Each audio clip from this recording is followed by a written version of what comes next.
Welcome, everyone. How's everybody doing this morning? Good, good. Thanks for coming out. It's a real privilege to be here. It's a crazy, there's a lot of titles up there for me.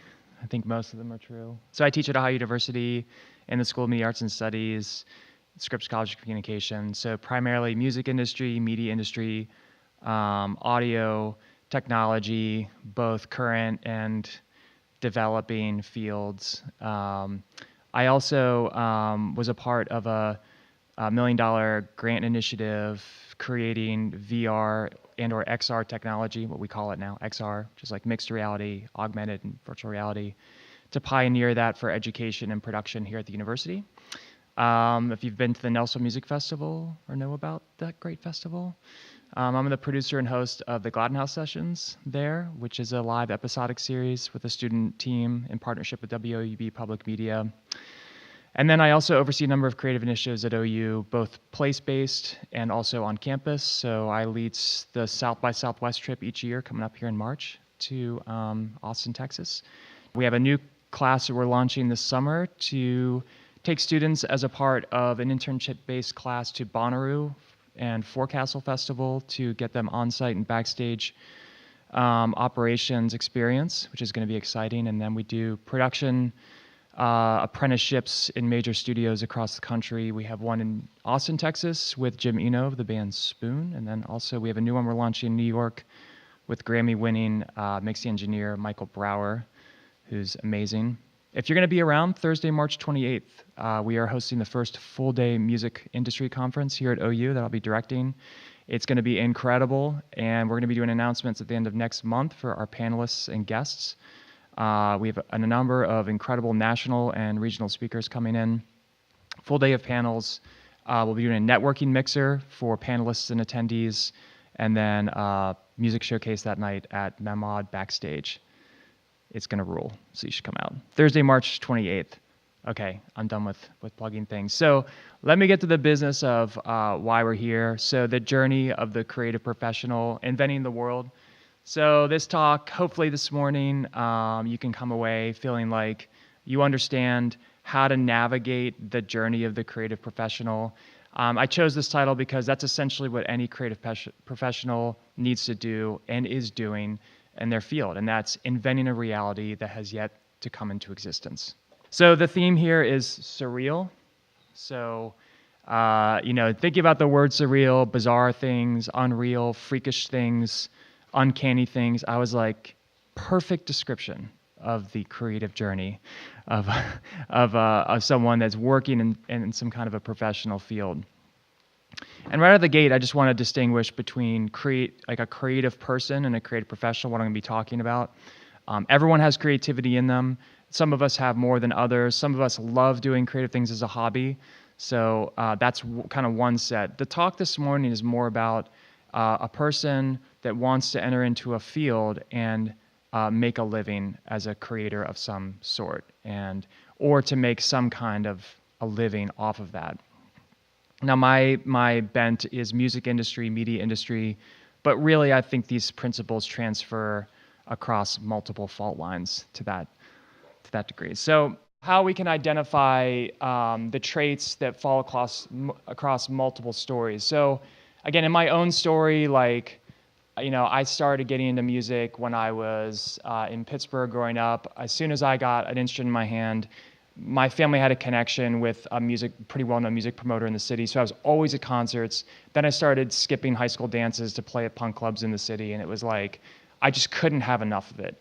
And from that point through my experience as a musician, as a producer, and then oh my gosh, over a decade in higher ed and all the things I've been doing since then, I have learned a lot, and also I've had the privilege to teach, counsel, advise thousands of students, see them advance and change the fields that I teach about. And also, I've had the privilege to interview, work with, befriend multiple leaders, musicians, thought leaders, and also just overall really cool people across those industries. And so what I wanted to try to do this morning is not give you the definitive, here are the 3 things you have to do, or the 7 essential habits.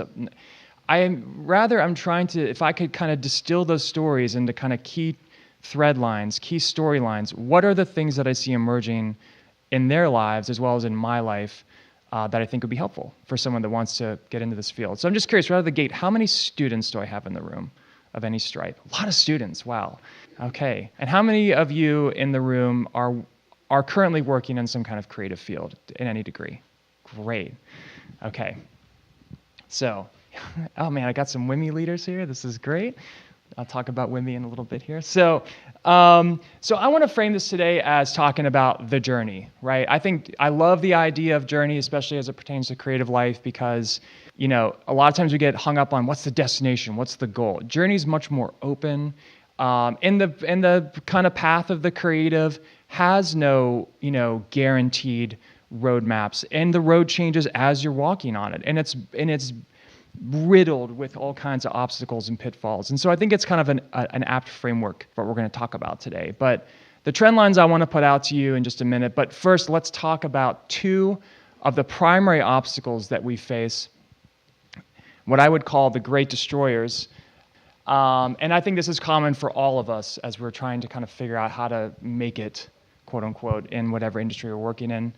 The first by far is fear, and fear is something that just hangs on you no matter where you are. You feel afraid, I feel afraid. When you're trying to break into the industry, you think, I'm gonna suck, I'm not good enough, my work's gonna be laughed at, and that just stays with you. And then on the other side of it, when you do succeed in any degree, then you feel like, I don't deserve to be here, everyone's gonna find I'm a fraud. There's this thing called the Imposter Syndrome where you're like, as soon as I'm unmasked, everyone's going to know, like, I don't have anything figured out or whatever. So that just stays with you, right? And the other thing is failure, right? Everyone's afraid of failure. But here's the deal. Failure is hardwired into the journey. There is no way around it. And also, real creativity and innovation doesn't happen unless you fail.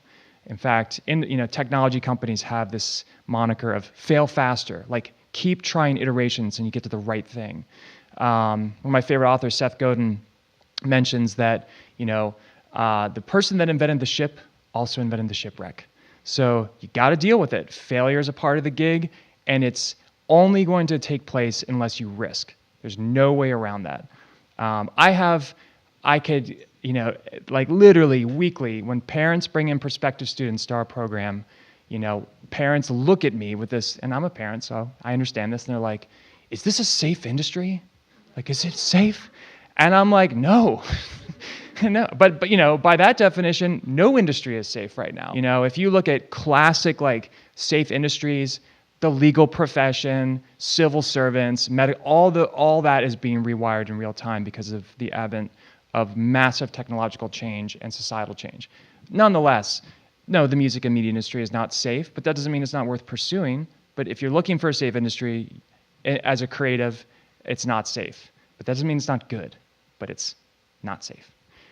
Okay, so we've got those two things out of the way. Also, let me just put out really quick, and as we think about these thread lines I've been talking about, just be aware that from a financial standpoint, 2015 World Economic Forum, 3% of the world's GDP comes from creative industries, generating over $2.25 trillion in revenue. So those jobs are needed, and that's across things like the visual arts, television, music, and so forth. So let's go ahead and talk about the most necessary thing. There's this Latin phrase, sine qua non, without which, therefore, it would not exist. I don't know if you guys are hip to this or not, but it's a great way to understand the need for passion, right? Passion is the absolute thing that you have to have as a creative. Without it, you can't succeed. And without it, you won't be able to navigate the ups and downs, the pitfalls, the unexpected, the good and the bad. It's what keeps you going when things are hard. And I would also argue it's what draws people to you when you have a vision and you set it forth. They can clearly see that you're into it. Whenever I have industry professionals Skype in, meet with students, talk to them, the number one thing they always ask is, do you love it? Do you love it enough to keep going? So passion is incredibly important. The other thing is producing and shipping. In 2017, Brene Brown, does anybody know who Brene Brown is? Great speaker. She she was talking about how, the real creative professionals distinguish themselves by getting into the ring and actually getting ideas out there. And so the idea is, it's so easy to criticize. It's so easy to say, well, I had that idea, and to talk about things in the theoretical or the hypothetical. The hard thing is actually setting things down and putting them out into the marketplace where they can be judged, evaluated. So making sure that you're continually making things and getting them out into the marketplace. Okay, don't lose anything. So making sure that every idea you have is valued. So how many people here save an idea? Okay, awesome. So, if I were to tell you right now that your idea is worth $4.3 billion, would you write it down? Yeah, you totally would. That's the value of what George Lucas had with Star Wars and Indiana Jones when he sold it off to Disney. Okay, that was just an idea. Value in your ideas means that you set it down, you take the time, the discipline to work it out and get it out into the field. Neil Young, great songwriter, has this thing when, he mentioned in an interview, whenever he would have an idea, he would excuse himself from any situation. If he was out to dinner, if he was with people, he would say, this is important, I'm going to go write this song. And he actually said it was because he had hundreds of people in his orbit that were depending on him financially. And if he didn't write songs and get them out, they wouldn't have jobs, right? So he actually took it kind of like one step lower. So don't lose anything. For myself, I have a system where I'm continually keeping ideas.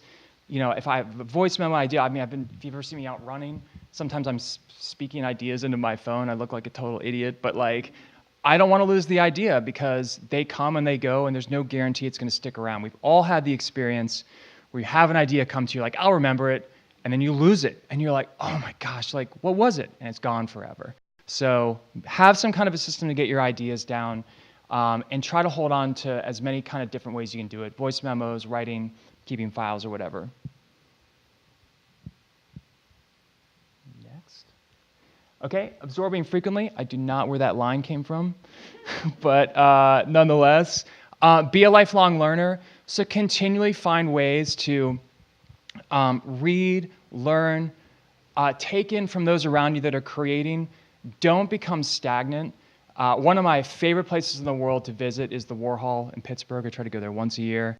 I love when you get to the first floor. When he was living in Pittsburgh and New York, you kind of see the people that were around him that he was trying to emulate. And by the time you get to the next floor when he's through New York, it's like you can see where what he's absorbed is starting to interpret into an original vision.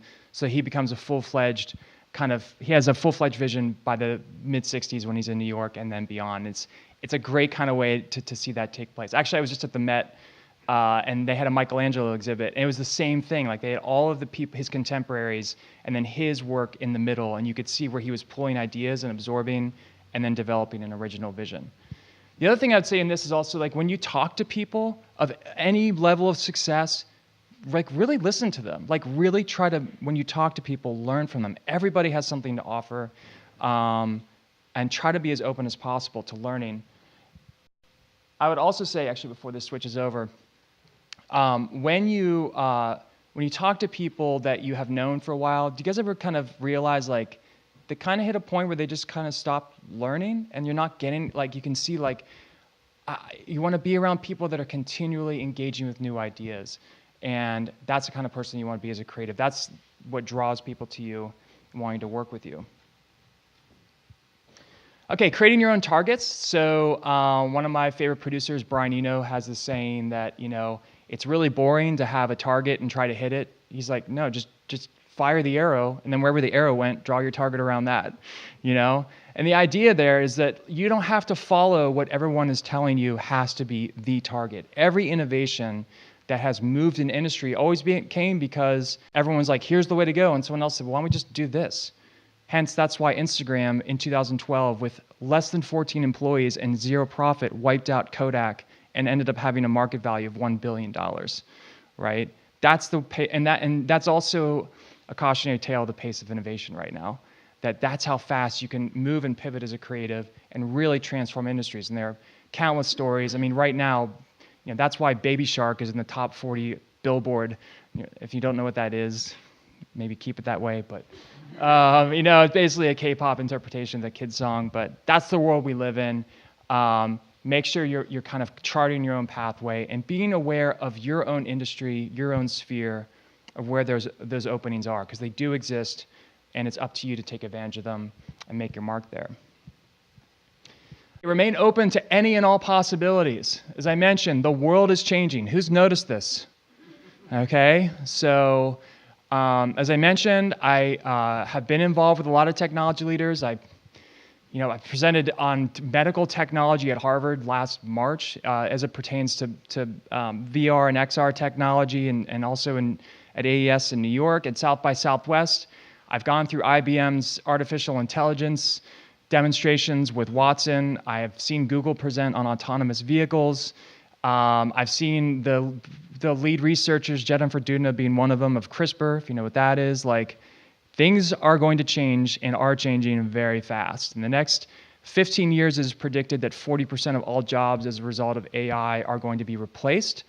Quantum computing, blockchain technology, these kinds of things are rewriting the rules in real time. Now, I'm not sharing that to frighten you, but just understand that if it was 2006 and I had said to all of you, listen, the world is changing. Anyone notice it? Everyone would have said, yes, it is. And I would have said, in 10 years, everyone that's going to be sitting in this room will have a supercomputer in their pocket that would outweigh anything in the last few decades and will completely rewrite the rules of communication, information sharing, and how we exist as humans. And everyone would have gone, wow, what's that going to be like? And here we are, right? Feel your pocket, feel your coat, and there's your supercomputer. Okay, so, but as a creative, be aware of the possibilities and the inroads that technology is going to open up. There are good and scary possibilities with those technologies. That's a separate issue, but I think for you, thinking about how is that going to change my field? When I went through the IBM Watson demonstration, because I'm into music, they had a digital audio workstation with Reaper production software and Watson. And so I had a conversation with the AI, and we wrote a song together, and it was insane. Like, literally writing a song, and then it said, how would you like it to sound? Like, do you want it to be more melancholic, more dreamy, more cinematic? And in real time, without discernment to the ear, was just reshaping the aesthetic of the song. So I was playing the chords into the controller, and it was reshaping it as I was going. So anyways, kind of crazy. Like, that's where we're going in terms of change. But instead of being afraid of it, think about how you can work within it and see possibilities instead of inroads. Okay, watch for the cat bus. So, does anybody know this Miyazaki film? Great movie, My Neighbor Totoro. If you're not familiar with Miyazaki films, you should go watch them. That goes back to my absorb slide. You should watch all of his films. But what's the cat bus? So in this movie, Totoro, this mythical and amazing creature, has these two young girls with him, and they are elsewhere in a forest. They have to get somewhere else, and they're waiting, and they don't know how they're going to get quickly to this place they need to be. And so Totoro calls out into the open fields in the night where there's nothing to be found. And the girls must have been wondering, how are we going to get there? The solution is a giant cat bus that's able to leap over mountains with you inside of it, right? It's amazing. So what does that mean for us? It means that sometimes you need a cat bus to take you somewhere that you can't get you there yourself. So you guys heard of this book called Outliers by Malcolm Gladwell?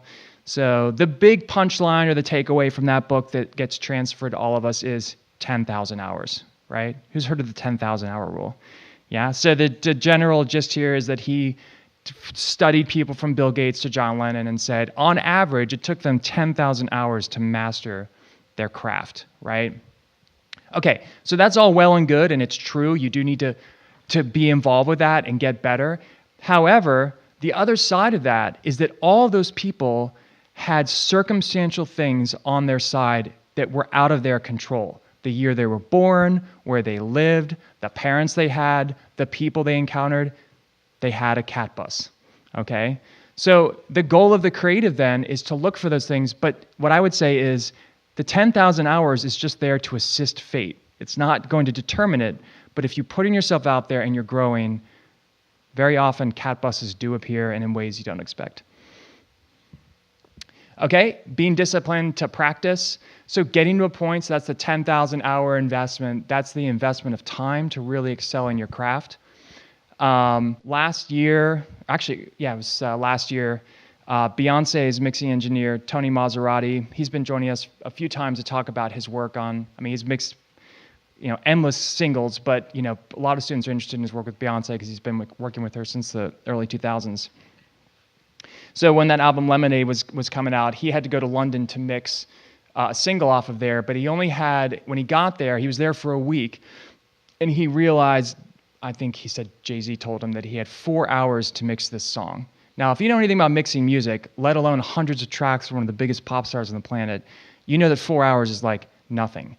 So because Tony Maserati had spent decades training himself, drilling himself, and learning and practicing, and all this time he'd invested, what he communicated to our students was that for the week around it, he mixed it in his mind. Like he kind of understood the processes and controls he was going to do. He had a demo. He had like the raw tracks he could listen to. So when he sat down, all that came out of him was just a byproduct of his practice. And I mentioned running. I did the New York City Marathon with my family in 2017 to raise money for cancer. And Fred's team, which raises money for Memorial Sloan Kettering Center, they give you like a team coach that works with you. And the coach, that was the first marathon I ever run. And, you're like, is this working? And a lot of times it sucks. I ran through a thunderstorm in Athens County where a grown man was in the middle of the bike path crying because he was so scared. And I'm like, I'm scared too, man, but don't stay in the bike path. It's crazy lightning. Get out of here. I'm like, so I went through some crazy things. But, the thing is, when you get to the end, the coach told all of us, he said, you know what? At this point, trust your training. Your body knows what to do. You've put all the time in. So there's a similar takeaway for the creative life. If you're practicing and you're doing, you can do things that just exist out of who you are, not just out of sheer effort. But that takes time and it takes practice. Being good to people. So this is a relationship-driven industry. Creative professionals, all those opportunities run through people.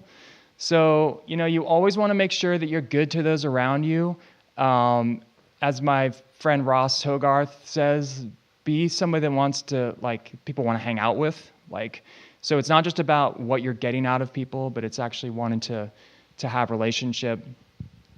I have found that for myself, many times people do things for you because they like you. And so, be someone that's relatable and try to serve other people around you. It really does make a difference. People know that you're pro them, and trying to build those kinds of relationships intentionally. The other thing around with this is just making sure to ask for things. So whenever I have students that have ideas, the first thing I say is, what do you really want? They're like, well, I want to be successful. What does that mean? Well, I want to make money. Well, what does that mean? How much money? $1 million? $1,000? So really trying to ask yourself, what is it that you want? And then coming up with the specific variables around that. I want to make an album. It's going to cost me X amount of dollars, and I need this many people to help me do this thing. I was just in Austin in December, and I was with a musician that crowdfunded $75,000 from 1,000 fans to make their next album. And it's okay, they were able to create a vision and ask specifically. But even beyond project asking, you should really think about when you're with people that you want something from, just ask. Okay, they may say no, but they may say yes. I just saw a thought leader that I respect on Twitter just say, someone just reached out to me and asked if we could just meet and for coffee, and it turned out this person took 7 bus transitions to get to the meeting just to have a 15-minute meeting to pick their brain about something. And she was like, it was totally worth it. So, make sure that, you're always thinking about what you want, and don't be afraid to ask people for things that care about you and want to do things. And beyond that, asking people to connect that you want to meet. One of the biggest things I would suggest as well is finding mentors. So making sure that you are reaching out to people that have succeeded in the industry and might be willing to reach back and help you. So I mentioned this group WIMI at the start. So WIMI is Women in Music Industry. I'm also a faculty advisor to 2 student organizations, Brick City Records, which is our student-run record label, and then Women in Music Industry. And so that was started in 2014 at South by Southwest because at a panel called Women Who Changed the Music Industry, one of the big things they suggested for people in the room that wanted to move forward in their career was to find a mentor, find a female leader in the industry that can help you. And so at the time, the woman sitting next to me was a high-level executive at Ticketmaster and then went on to be a high-level executive at Eventbrite. And I said, hey, if our students wanted to start a group, would you be willing to be their career or their industry mentor? And she said yes, and that was how that group got started. And as a result, has gone on to become an incredible resource for students on campus, for women looking to connect with leaders in the industry. And they facilitated tons of connections as a result. But for you, think about, are there people that have succeeded that you can reach out to that maybe in some way be willing to connect or assist you, maybe just give feedback? It really makes a difference. Beyond that, I would encourage you to find a smarter room. Get around people that know more than you do. Get around people that have experience. As we all know, it feels kind of intimidating to be around people that know more than us, but that's how you grow. An old saying that iron sharpens iron. It's like getting around people, that's what does sharpen you. It clarifies, it challenges you to learn more. You can absorb more from people. But you gotta go to where those places are.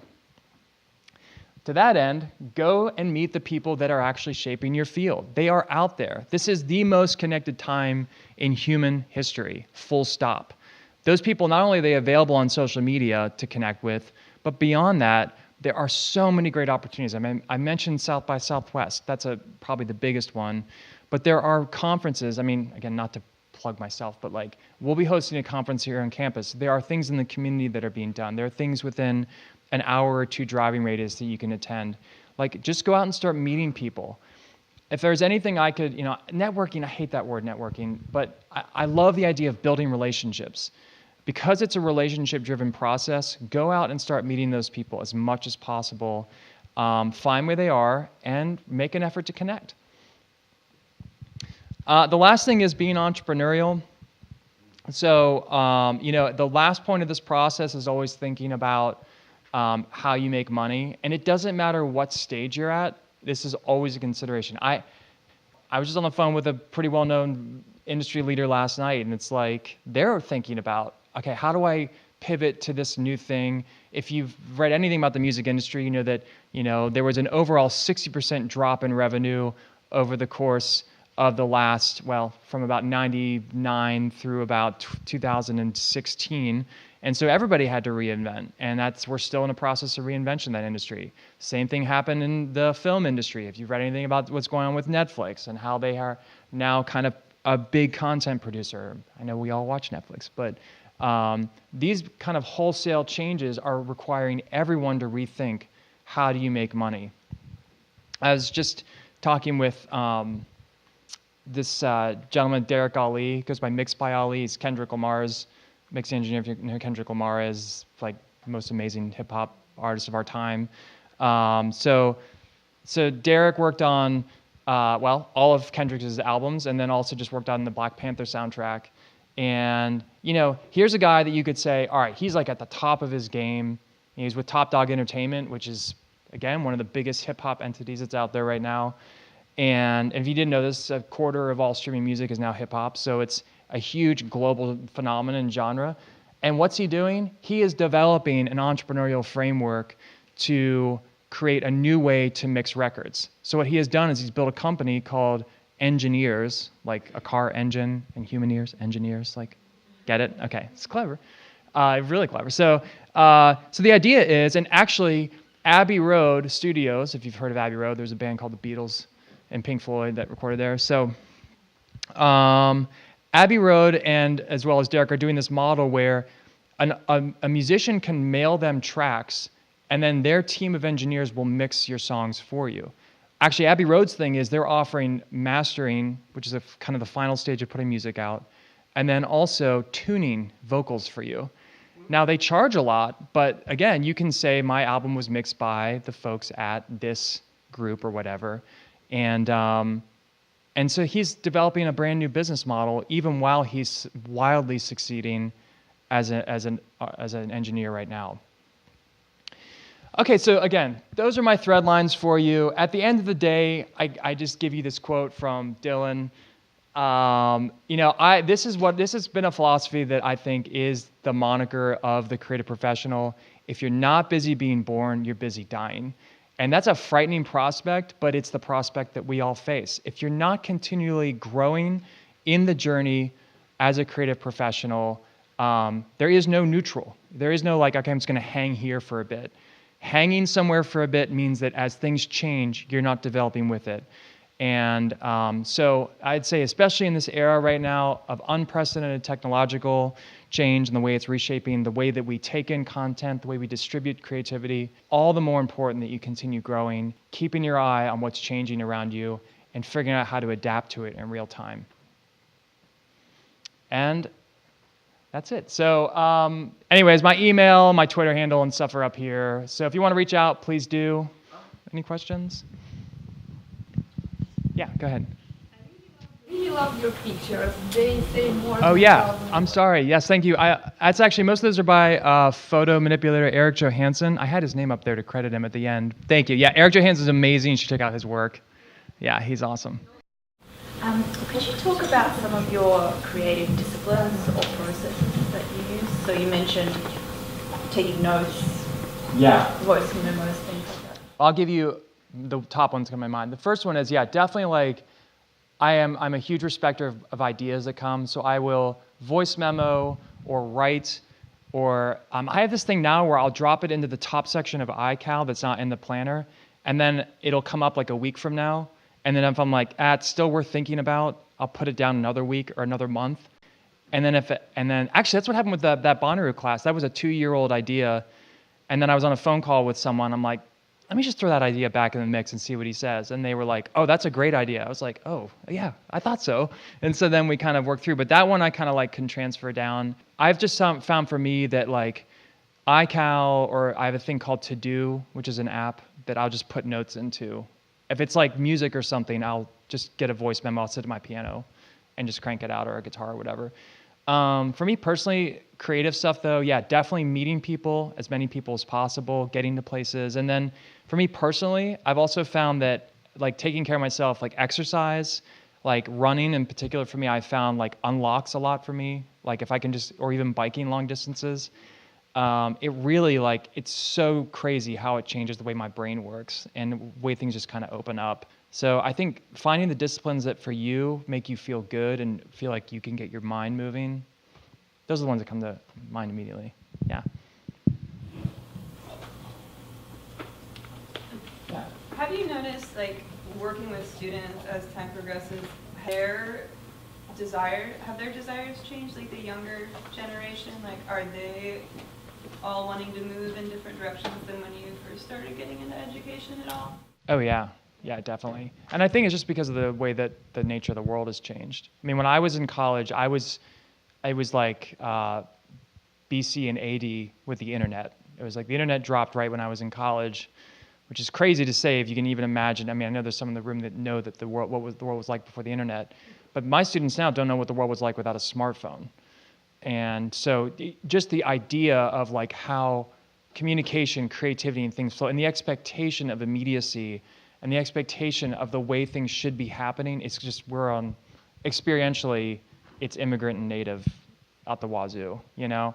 So I find that like, I have to like try to drill down to like the essentials that I've learned, but then also I feel like we're in the middle of right now. But actually to that point, my bigger thing is not so much where we are now. If any of my students will tell you, I'm always telling them to think 5 to 10 years out. Because for instance, if I had a student, going back to the 2000s, if you had gotten a college education from 2002, 2003 to 06, 07, when you would have graduated as smart as the iPhone was introduced. Think about the difference in the marketplace in the next 3 to 4 years versus what came before. It just wiped out wholesale industries. And so I think it's really getting to think about, okay, from their experience with technology and life, kind of what's coming next. So.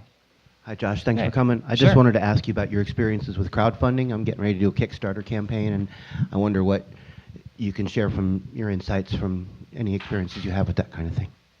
I mean, first of all, I would reach out to people, some of which I know are in the room, who have had successful crowdfunding experiences. I I mean, the biggest thing is reaching out to your core fans and asking them to support you. Again, Seth Godin has this thing called the power of the first 10, finding the 10 people that believe in your project and amplifying from there. So really starting from core. I mean, with crowdfunding specifically, I would say you just want to make sure that you're, realistic about your project goals. And I think back to what I was saying before, like, know what you're asking for. If you need $1,000, if you need $100,000, well, justify why that is and work within the limitations of, the means of your audience, as well as the project that you're working on. So, and then obviously just, if you are doing a campaign with a site that has a cap, make sure that you undersell it so that you don't lose everything. So like Kickstarter, you have to meet your goal to collect. And if you don't, there are consequences. So that'd be my only specific thing. Okay, well, thank you so much. It was really great being with you, and hope you guys have a great day.